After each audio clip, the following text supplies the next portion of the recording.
Muy buenos días, mi nombre es Charina Medina, soy integrante del grupo número 6 y le estaremos hablando sobre los errores congénitos del metabolismo. Este grupo está integrado por una servidora, Charina Medina, Catherine Mejía y Dinelis Moreta. Las consideraciones generales. Las enfermedades metabólicas o errores innatos del metabolismo son un conjunto de enfermedades causadas por una mutación genética que tiene como consecuencia la producción de una proteína anómala. Esta alteración se puede producir según la enzima o el transportador afectado, ya sea por un aumento del sustrato no catabolizado en los distintos líquidos orgánicos, ya sea por el déficit de producción de otras sustancias o de energía, por el depósito intracelular de productos o por la pérdida de función de algún receptor o transportador.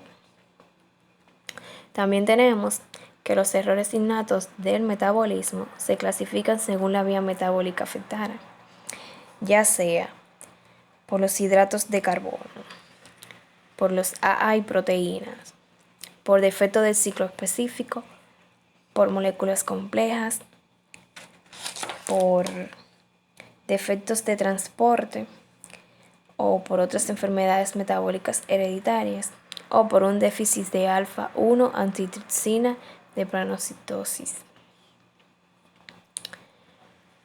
También tenemos que se clasifican según la fisiología y su clínica general. Tenemos la grupo 1, acumulación de moléculas complejas, que es la que se altera el metabolismo de moléculas complejas. Esta engloba a todos aquellos trastornos en los que se produce una alteración orgánica o funcional de alguna de las orgánulas intracelulares responsables del metabolismo de las moléculas complejas. En esta, los síntomas permanentes y progresivos sin relación con la alimentación. La del grupo 2, toxicidad de moléculas pequeñas. Esta se da por intoxicación y son aquellas en las que predomina el acúmulo de una sustancia tóxica para el organismo y que van a manifestarse tras un periodo neonatal, libre de síntomas con un cuadro progresivo de rechazo del alimento, con vómito, somnolencia, convulsiones y coma. Los intervalos asintomáticos alterados con signos de intoxicación aguda o grave, como expliqué anteriormente. También tenemos el grupo 3, defectos de producción o utilización de energía. Este se da por el déficit energético y son aquellas en las que predomina una deficiencia en la producción de energía por trastornos mitocondrial o citoplasmático.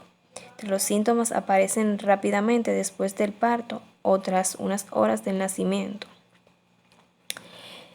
Entre síntomas tenemos hipoglicemia, hipotonía grave generalizada, miopatía, cardiopatía, detención del crecimiento, muerte súbita. La fenilcetonuria. Este es un error congénito del metabolismo causado por un déficit hereditario de la enzima fenilalanina hidroxilasa. Esta enzima encargada de transportar la fenilalanina en tiroxina. Esta es una enfermedad hereditaria de carácter autosómico recesivo. Y para que el niño padezca esta enfermedad, ambos padres deben ser portadores de este gen defectuoso. Este es un trastorno metabólico causado por la deficiencia hereditaria de la enzima fenilalanina hidroxilasa, lo que evita que el aminoácido fenilalanina se convierta en tiroxina. Su diagnóstico inmediato es de gran importancia. Esto hace que se acumule el aminoácido fenilalanina en la circulación y en los tejidos, así como algunos de sus metabolismos y su precursor, especialmente el ácido hidroxifenilpirúvico y el hidroxifenilacético, detectándose cantidades excesivas en sangre, orina y líquido cefalorraquídeo. Los niños normales nacidos a término completo tendrán niveles de fenilalanina que varían desde 1,2 a 3,3 miligramos sobre decilitro, con un promedio de 2,1 miligramos sobre decilitro. En los niños prematuros el nivel será a menudo más elevado, pero descenderá al intervalo correspondiente a los niños a término completo en unos de 7 a 20 días. Los niños fenilcetonúricos tendrán niveles de más de 4,5 miligramos sobre decilitro hacia el tercer o cuarto día de nacimiento, si son alimentados con una dieta normal. Bien. Si la fenilalanina no es transportada en tiroxina por ausencia o deficiencia de la enzima, esta se acumula en la sangre, como anteriormente dije. Entonces el organismo, para recompensar su acumulación, deriva la transformación del AA hacia la formación de otros metabolitos, como el fenilacético, fenilpirúvico y otros que se pueden encontrar en la orina del paciente fenilcetonúrico. La fenilcetonuria se manifiesta de distintas formas dependiendo del grado de afectación de la actividad de la enzima. La fenilcetonuria clásica es una actividad de la enzima inferior al 1%. Están obligados a restringir la fenilalanina dietética. Tenemos que la hiperfenilalanemia moderada, con una actividad de enzima entre 1 al 5%, y esta también requiere restringir la fenilalanina. El hiperfenilalanina benigna, con una actividad enzimática superior al 5%, generalmente no requiere de una dieta restrictiva. Los pacientes que no son tratados o no son diagnosticados después de la lactancia desarrollan una enfermedad neurológica temprana con rechazo mental irreversible, produciendo posiblemente por los efectos tóxicos que unos niveles elevados de fenilalanina o sus metabolitos alterados originan en el cerebro, al interferir con el proceso normal de mielinización de las fibras nerviosas en formación. Pueden aparecer otras alteraciones como son la ósea, como microcefalia y falta de crecimiento. Alteraciones cutáneas como el color claro en la piel, ojos y cabello. Alteraciones nerviosas como inquietud, agitación y trastornos de conducta. Hasta aquí mi parte. Bien, buenos días. Mi nombre es Catherine Mejía Ceballos y yo voy a continuar hablándoles sobre el tema errores congénitos del metabolismo y voy a estar abordando los temas enfermedad de orina con olor a jarabe de arce, homocistinuria, tirosinemia y alteraciones del ciclo de la urea. La enfermedad de orina con olor a jarabe de arce también es conocida como MUSD, Maple Syrup Urine Disease, o leucinosis. Este es un error congénito del metabolismo de los aminoácidos de cadena ramificada, producida por una deficiencia de la actividad del complejo deshidrogenasa de cetoácidos, que afecta tanto a los aminoácidos ramificados leucina, isoleucina y valina, como a sus correspondientes cetoácidos. Aquí podemos ver la estructura de la leucina, isoleucina y de la valina. Normalmente las proteínas de los alimentos y de los músculos son transformadas en aminoácidos y esto a su vez en aminoácidos de cadena ramificada y otros aminoácidos. Los aminoácidos de cadena ramificada, la valina, isoleucina e isoleucina, son transformados a energía y crecimiento mediante la acción de la enzima deshidrogenasa de los cetoácidos. Cuando una persona está afectada por la enfermedad de la orina con olor a jarabe de arce, este proceso es interrumpido ya que la enzima deshidrogenasa de los acetoácidos no se encuentra en funcionamiento y va a haber una acumulación de los aminoácidos de cadena ramificada y otras sustancias, lo que conlleva a problemas de salud. La sintomatología de esta enfermedad suele ser distinta, depende de la actividad de la enzima.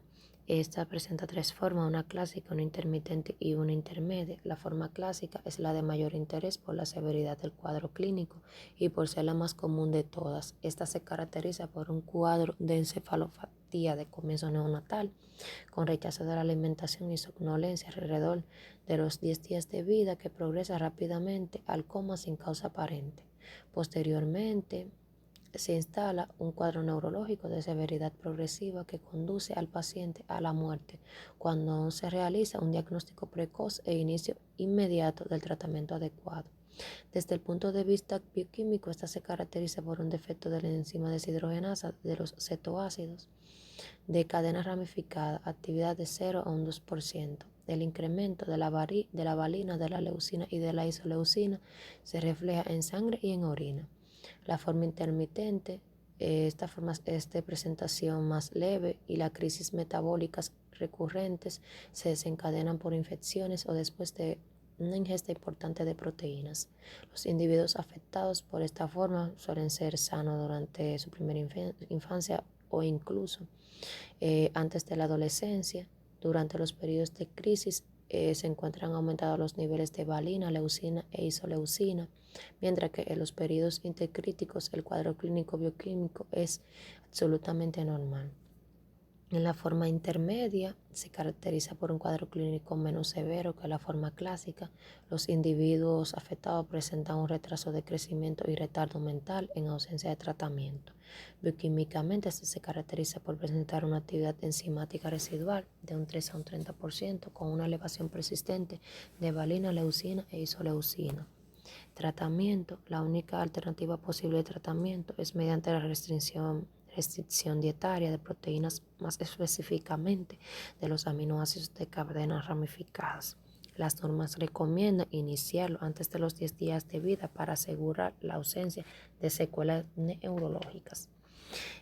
Ahora les voy a estar hablando de la homocistinuria. Las homocistinurias constituyen una serie de trastornos bioquímicos que se caracterizan por un aumento de la concentración del aminoácido azufradi-homocisteína en sangre y en orina. La forma más frecuente se debe a la disminución de la actividad de la cistationina beta-sintetasa, que convierte la metionina en cisteína. Un individuo normal, las proteínas de los alimentos y de los músculos se transforman en aminoácidos y luego a metionina u homocisteína u otros aminoácidos mediante la acción de la enzima cistationina beta sintetasa. Estos se transforman en cisteína. En la homocistinuria este proceso va a estar interrumpido, ya que la enzima cistationina beta sintetasa no va a estar en funcionamiento y va a haber una acumulación de metionina más homocisteína, y esto por lo que va a desencadenar es una serie de problemas de salud. Las manifestaciones clínicas, tenemos que hay luxación del cristalino, retraso mental, la osteoporosis y las trombosis vasculares son frecuentes. Aquí van a estar comprometidos 4 sistemas, que son el sistema nervioso, el sistema óseo, el sistema cardiovascular o circulatorio y el sistema ocular.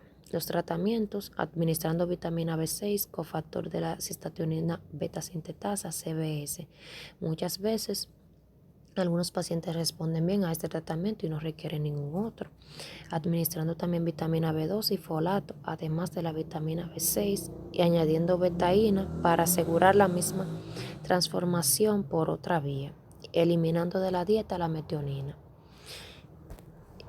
Ahora voy a estar hablando acerca de la tirosinemia. La tirosinemia es un error del metabolismo de la tirosina causado por la deficiencia de una enzima que es la fumaril acetoacetato hidrolasa, FAH. Debido a ello se acumulan unos aminoácidos como son la tirosina y la metionina, y unas sustancias tóxicas como son la succinilacetona, que a su vez inhibe el metabolismo de las porfirinas.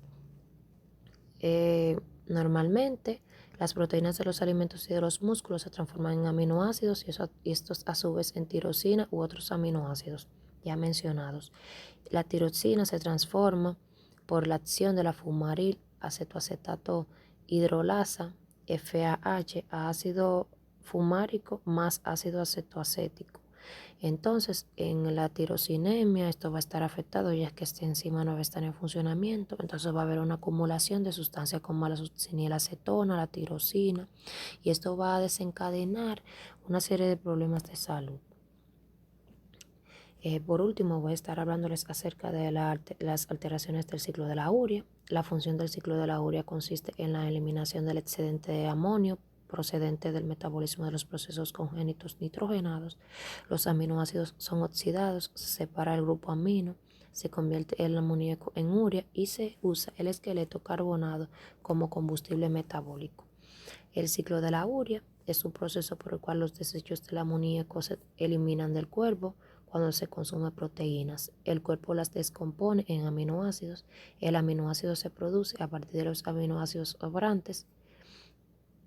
El amoníaco se produce a partir de los aminoácidos sobrantes y se tiene que eliminar del cuerpo. Entonces, en este proceso el amoníaco no se elimina del cuerpo y produce enfermedades como son déficit de la carboamil fosfato sintetasa, CPS, déficit de ornitina transcarbamilasa, OTC, déficit de la argininosuccinato sintetasa, AS, citrulemia, déficit de la arginosuccinatoliasa, AL, déficit de la arginasa, arginemia, y déficit de la N-acetilglutamato sintetasa, NAGS.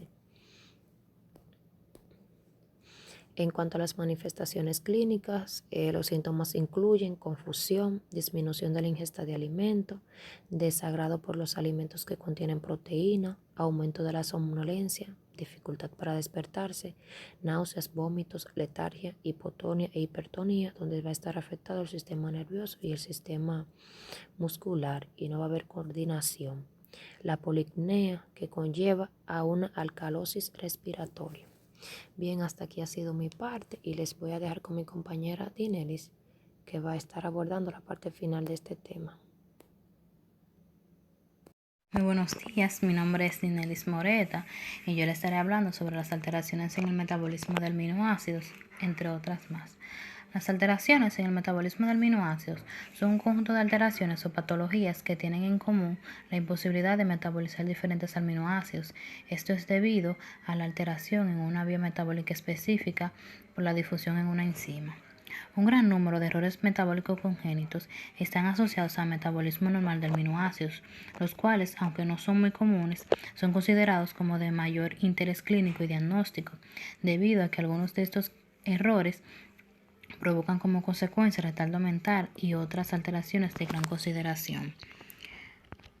La ausencia o la deficiencia de una enzima puede originar un bloqueo en el metabolismo de los aminoácidos, provocando en algunos casos lesiones permanentes e irreversibles, como lo están el retardo mental con grado de idiotez, desarrollo retardado, lesiones renales, pérdida de audición y de voz y hepatomegalia. Aunque generalmente las lesiones ocasionadas por estos trastornos son irreversibles, es de gran importancia el diagnóstico temprano de los mismos para los fines de control de la condición. Esto es mediante tratamiento inmediato y adecuado y la dieta. Entre las alteraciones más frecuentes vamos a encontrar la fenilcetonuria, como ya le habló mi compañera Charina, la tirosinosis, la alcantonuria, la melanuria y la cistinosis. Estas presentan incursiones más marcadas en determinada población. Esto es de acuerdo con las características genéticas de la población. En algunos países se han realizado valoraciones estadísticas y se considera que estos trastornos son raros relativamente. Esto es debido quizás a la ausencia de métodos específicos rápidos y sencillos para la detención de esos errores en grandes núcleos. Pero el descubrimiento y puesta en práctica de métodos sencillos y adecuados para la identificación y cuantificación de estos metabolitos deficientes parecen determinar un aumento en la frecuencia de estos casos. Las limitaciones que afrontan los laboratorios para la realización de métodos específicos constituyen inconvenientes para la identificación de casos aislados, pues no son procedimientos adaptables a la rutina de laboratorios, de cualquier laboratorio, en lo que está la histinemia, valinemia, enfermedad de la orina de jarabe, de Acer, la gliceminemia, entre otras más. Ahora voy con lo que es las alteraciones del metabolismo de las bases purínicas y pirimídicas. El producto final del metabolismo de las bases purínicas y pirimídicas es el ácido úrico. En el desarrollo de este metabolismo intervienen varias enzimas. La mayor parte del ácido úrico proviene de la guanina y una pequeña porción proviene de la adenina. Las alteraciones que se producen por el bloqueo metabólico enzimático de este metabolismo vamos a encontrar la pseudogota, la oroticasinuria hereditaria y adquirida, la santinuria, la cristaluria, la gota y la hiperuricemia o síndrome de Lesch-Nyhan. Ahora voy con lo que son las alteraciones del metabolismo de los carbohidratos. En esta vamos a encontrar la fructosuria, que es la intolerancia hereditaria a la fructosa, la galactosemia, que es el metabolismo de la galactosa, intolerancia hereditaria a la galactosa, la glucogenólisis, catabolismo del glucógeno, la glucogénesis, enfermedades de almacenamiento de glucógeno, estaba desde el tipo 1 hasta el tipo 6, la aglucogénesis, que es la deficiencia de glucógeno, y la glucosuria renal, entre otras más. En lo que es los errores innatos de diversos metabolismos vamos a encontrar la catalasa y acatalasia, en específico la enfermedad de Katahara, que esta se caracteriza por unas manifestaciones clínicas que son infecciones de la boca en sí hay amíndolas que pueden presentarse como ulceraciones y cangrenadas. Estas pueden ser tanto severas como graves. También está la glucosuria renal, que esta se caracteriza por la presencia de glucosa en la orina, que se produce por un defecto aislado, adquirido o heredado, que va a estar en el transporte de glucosa, pero también puede aparecer junto con otros trastornos de los túbulos renales. También está la hiperosaluria primaria y osalosis. La primera se debe a un desorden metabólico hereditario, autosómico recesivo, que es del metabolismo del gliosalato, que causa una producción excesiva de osalato.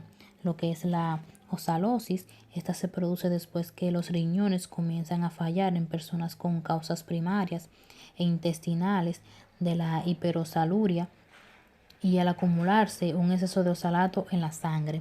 También está la acidosis del túbulo renal, que esta comprende defectos de transporte en la reabsorción del bicarbonato y la excreción de hidrogeniones. También está la diabetes insípidas, la hipofisaria y la nefrógena.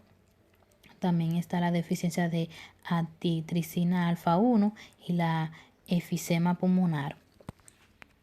Hasta aquí nuestra exposición. Espero y le haya servido.